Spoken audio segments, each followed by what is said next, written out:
आज आहे रविवार आणि तुम्हाला आठवतं का हो आपल्या लग्नाच्या आधीचा रविवार कसा आपण घालवायचो ते, किंवा लहानपणी आपला रविवार कसा असायचा ते.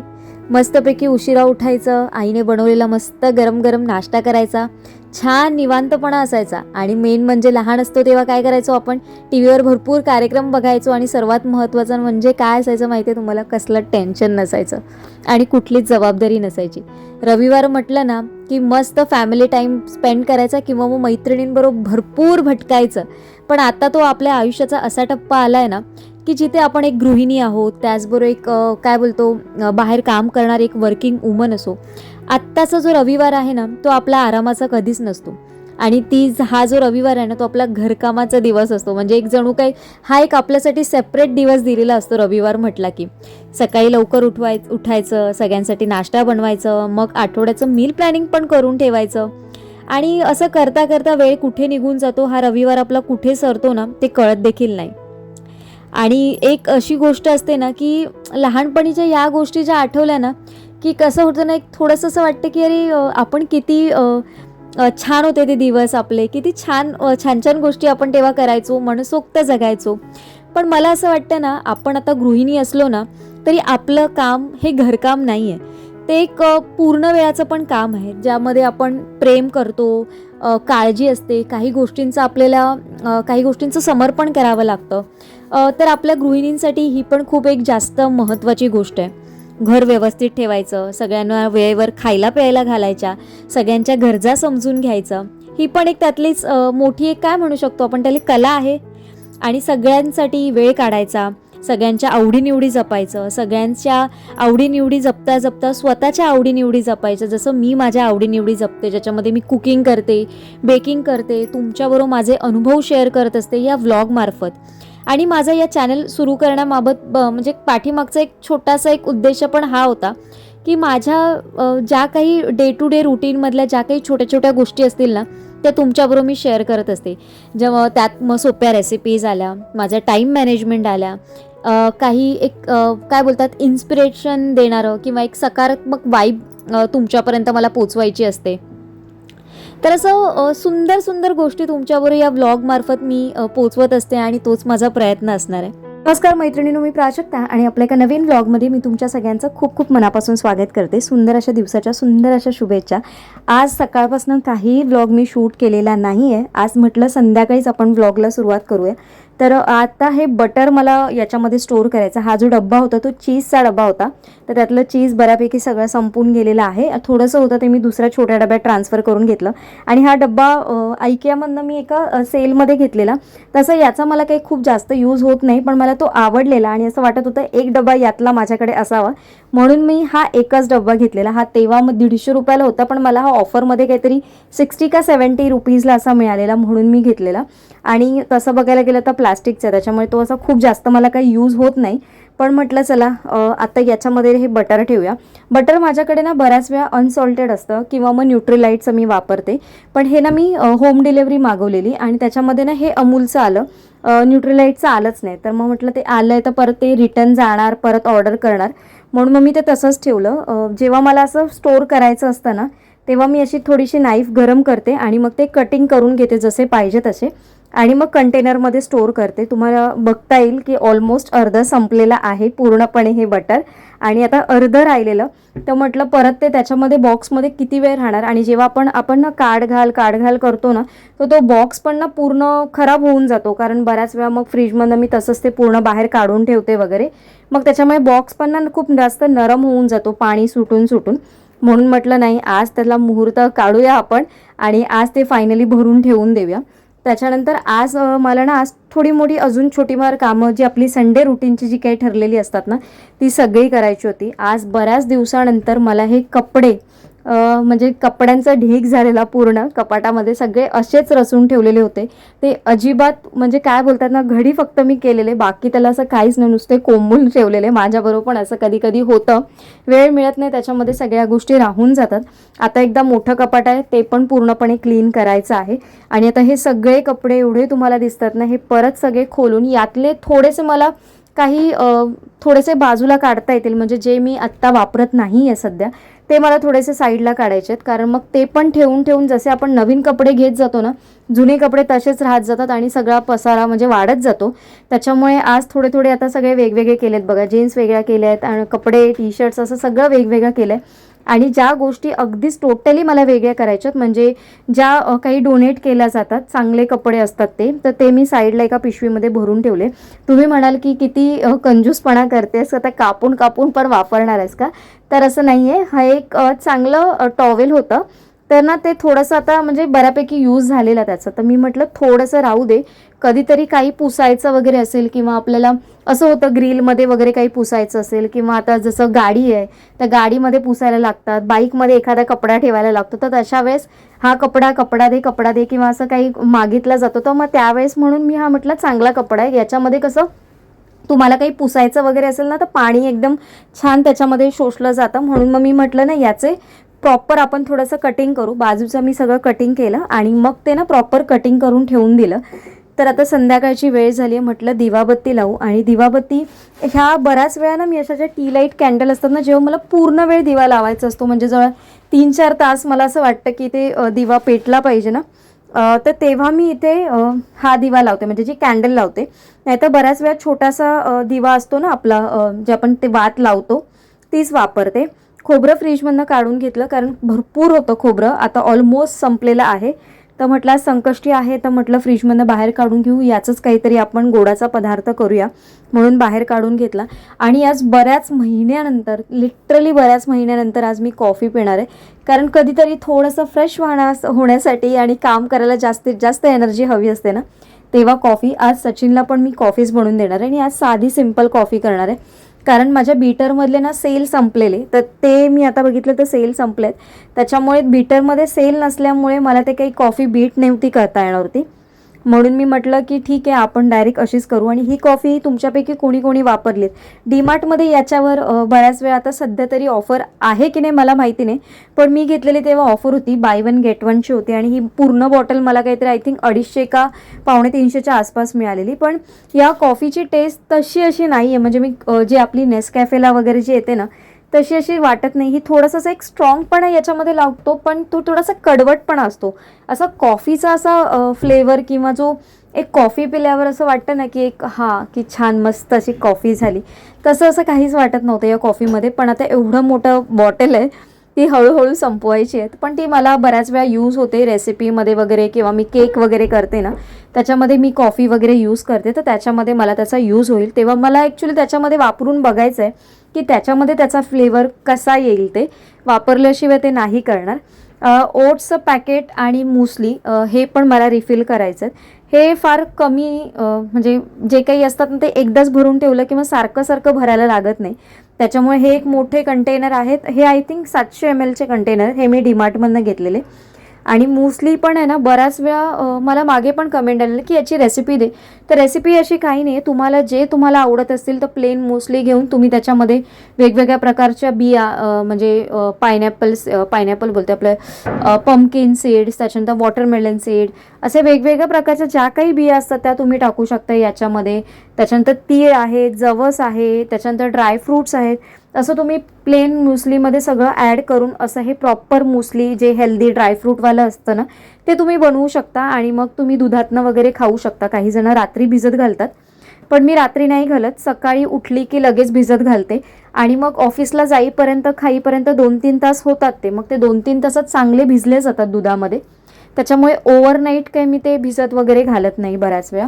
आता आपल्याला सारण करायचं आहे, तर आज मी करंजी करायचा विचार केला, म्हटलं करंज्या करूया आज. म्हणून जे काही गूळ होतं, थोडंसं तूप टाकलं पॅनमध्ये सर्वात आधी, त्याच्यानंतर थोडंसंच गूळ टाकलेलं आहे, अगदी थोडंसंच, कारण सारण पण मी थोडंसंच करणार आहे, म्हणजे एक 11 करंज्या आपल्या होतील एवढंच करणार आहे, कारण खूप जास्त पण मग होतात रात्रीच्या गोड, आणि मग त्या आता राहिल्या की मग सकाळी परत राहून जातील, म्हणून मग मी थोड्याशा करून घेतल्या. सारण मिक्स करून तयार करून घेतलेले. याच्यामध्ये वेलची पावडर मात्र नंतर टाकणार आहे. थोडेसे बदाम माझ्याकडे चॉप केलेले होते, म्हणून मी थोडेसे बदाम टाकले. पनीर काल आपण जे फ्रीजमध्ये स्टोअर केलेलं ना, तर ते जास्त वेळ म्हणजे जास्त दिवस टिकून राहण्यासाठी त्याच्यामध्ये मी पाणी आज चेंज केलं, म्हणजे काल जे संध्याकाळी चेंज केलेलं ते मी आज संध्याकाळी केलेलं. असंच रोज संध्याकाळी आपल्याला पाणी चेंज करायचं, म्हणजे दिवसातून एकदा तुम्ही पाणी चेंज करा, सकाळी करा किंवा संध्याकाळी करा, पण एकदा तरी ते पाणी चेंज झालं पाहिजे. जर तुम्ही पाणी 2-3 दिवस चेंज नाही केलं ना तर त्याला ना एक बुळबुळीतपणा येतो आणि ते पनीर खराब झालेलं असतं. त्याच्यामुळे पाणी रोजच्या रोज चेंज करा. जेवणाची तयारी करायची. जेवणाची तयारी करण्याआधी म्हणजे सर्वात आधी करून घेते मी कुकर लावून घेते. तर अगदी छोटे छोटे माझ्याकडे कंटेनर आहेत, पण मी कधीतरी असे कंटेनर पण वापरते, म्हणजे जे छोटे छोटी भांडी असतात त्याच्यात पण लावते. प्रॉपर माझ्याकडे डबे आहेत कुकरचे.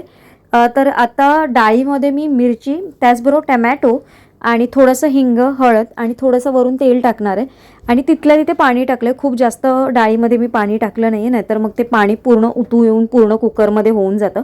वरण भाताचं कुकर लावलं आणि सारण झालेलं आहे. त्याच्यानंतर तर भाजीची तयारी करून घेतली. भाकऱ्या मला आज करायचा विचार करते मी, पण त्या थोड्या वेळाने बघू, अजून ठरवलं नाही मी एक्झॅक्टली काय करायचं. फ्लॉवर बऱ्याच दिवसापासून फ्रीजमध्ये होता आणि आता हा मोठा डबा मला रिकामी पण करायचा आहे. त्याच्यामुळे आज मी आधीच ठरवून ठेवलेलं की आज फ्लॉवर मटारची भाजी करायची. बटाटी मी आज फ्लॉवर मटारमध्ये नाही वापरणार आहे.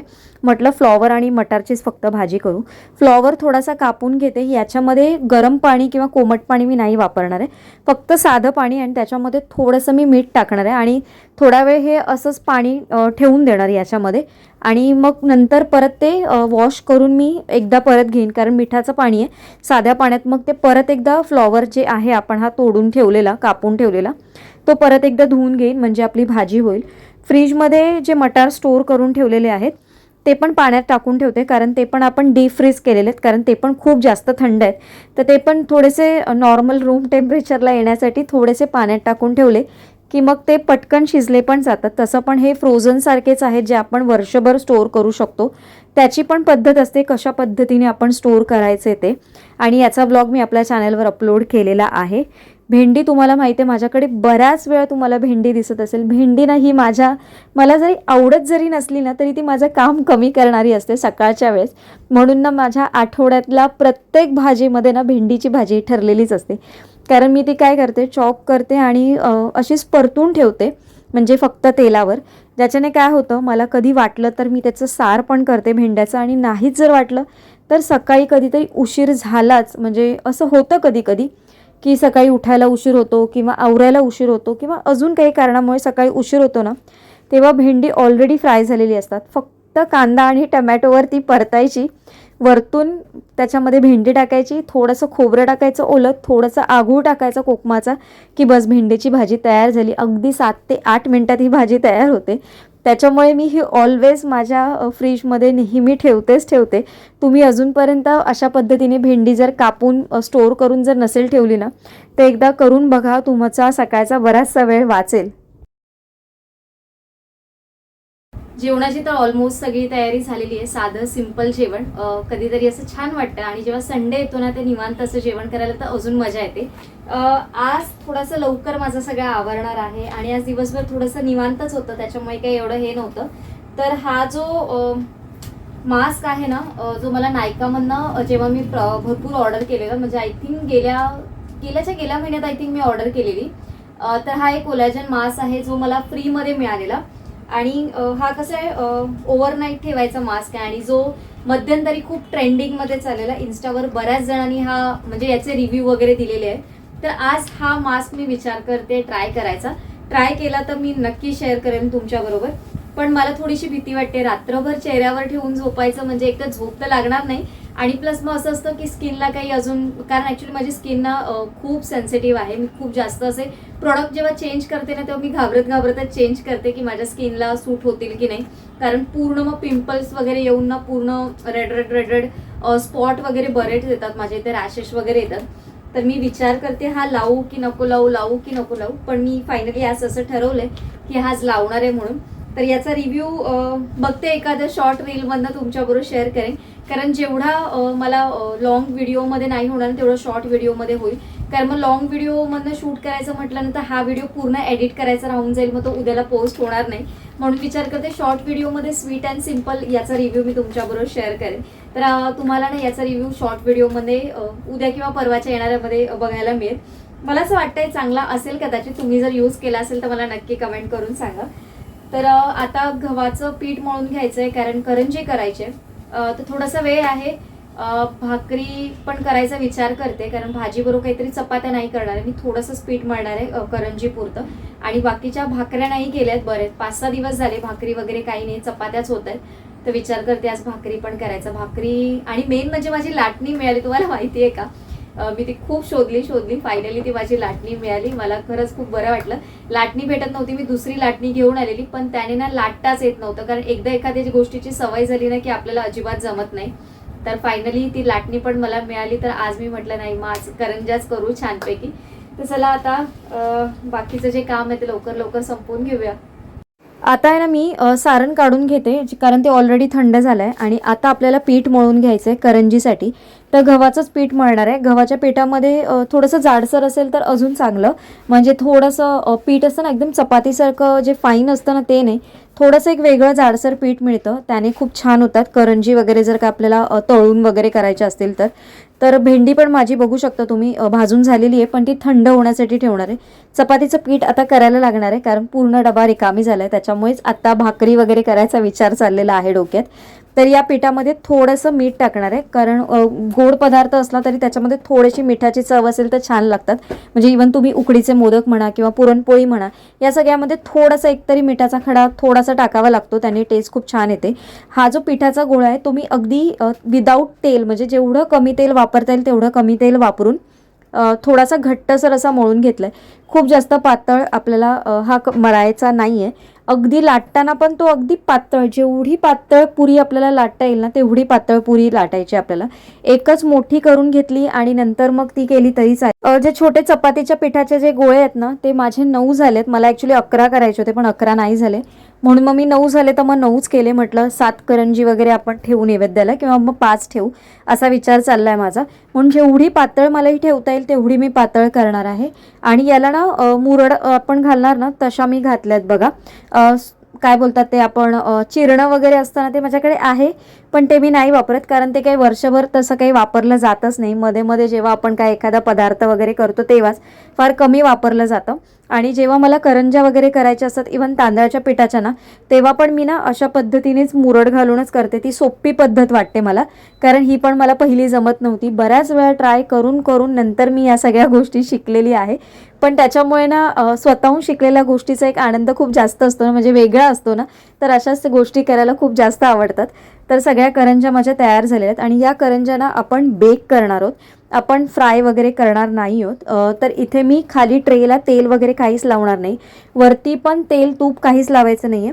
अशाच या बेक करायला ठेवायच्या आपण. आणि मी सगळ्या एकाच वेळेस बसतील असा विचार, म्हणजे बसू देत असं माझ्या डोक्यात चाललं आहे, म्हणून त्या उलट्या मी करून लावते.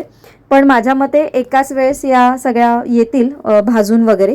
तर कशा पद्धतीने या बेक होत आहेत ते बघू. कारण मी ना पातळ लाटून घेतल्यात, कारण पूर्ण पातळ जेव्हा आपण लाटलो ना तेव्हा त्या वरून आणि खालून फक्त थोड्याशा शिजल्या ना, म्हणजे थोड्याशा बेक झाल्या तरी त्या कच्च्या राहणार नाही. जर आपण त्या थोड्याशा जाडसर लाटल्या ना तर त्या वरून तर बेक होतील पण आतमधून पीठ आहे ना ते कच्चं राहील. म्हणून जेवढ्या पातळ करता येईल ना तेवढ्या पातळ करायच्या. प्रीहीट करणं ना हे खूप महत्त्वाचं आहे. म्हणजे तुम्ही कुठलीही रेसिपी या OTG मध्ये बनवत असाल ना, ओव्हन तुम्हाला पहिला प्रीहीट करून घ्यावाच लागेल. इथे मी 180 वर 10 मिनिटासाठी हा प्रीहीट करून घेते. आणि मी बेकिंगसाठी यूज करते हा अगारो मार्वेल 25 लिटरचा ओव्हन टोस्टर ग्रिलर OTG. याची पॉवर कॅपॅसिटी 1600 वोल्टची आहे. ओव्हनच्या एका बाजूला असे 3 नॉब दिलेले आहेत. त्याच्यातलं पहिलं आहे टेम्परेचर कंट्रोल आणि 100 ते 250 सेंटीग्रेड पर्यंत तुम्ही तुमच्या पदार्थासाठी योग्य ते तापमान इथे चूज करू शकतात. सेकंड आहे हे टेम्परेचर कंट्रोल नॉब आणि याने तुम्ही पदार्थ जर तुम्हाला फक्त वरून बेक करायचा असेल किंवा फक्त खालून बेक करायचं असेल किंवा दोन्ही साईडने बेक करायचं असेल त्यासाठी हे नॉब उपयोगाचं आहे. तिसरा नॉब आहे टायमर कंट्रोल करण्यासाठी, ज्याच्यामध्ये तुम्ही 60 मिनिटापर्यंतचा टायमर सेट करू शकता. यामध्ये अजून एक महत्त्वाची गोष्ट आहे ती म्हणजे ऑटो शट ऑफ फीचर, ज्याच्यामुळे तुमचं कुकिंग अगदी सुरक्षित राहतं.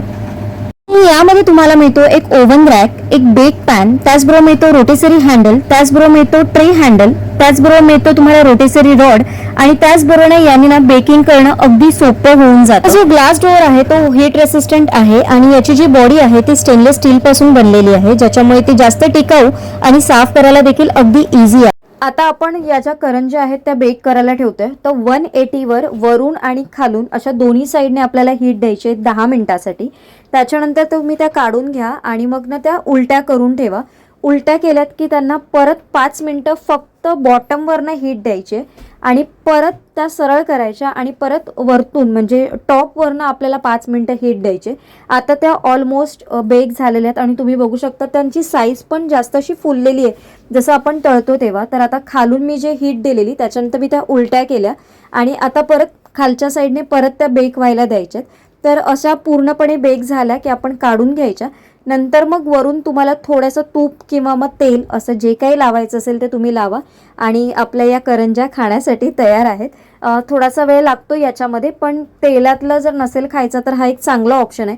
आणि या ना पातळ असल्यामुळे ना अगदी कुरकुरीत झालेले आहेत, म्हणजे अगदी कुरकुरीत झाल्यात, म्हणजे खूप अशा जास्त असं वाटत नाही की कच्च्या वगैरे राहिलेल्या आहेत. आता माझी सगळी कामं आवरलेली आहेत, सगळं झालेलं आहे आणि मास्क मला लावायचा आहे, तो मी तुम्हाला शॉर्ट व्हिडिओमध्ये शेअर करेन. आणि तुमच्याबरोबर मी ज्या काही गोष्टी शेअर केल्या म्हणजे लहानपणीच्या पण तुम्हाला काही गोष्टी आजचा व्हिडिओ बघून आठवल्या असतील तर मला कमेंट करायला विसरू नका. मला देखील तुमच्या या आठवणीत रमायला खूप जास्त आवडेल. तर चला आजचा ब्लॉग मी इथेच एंड करते. उद्या एका छानशा ब्लॉगमध्ये भेटते. तोपर्यंत सगळ्यांना Shri Swami Samarth. Bye bye and take care.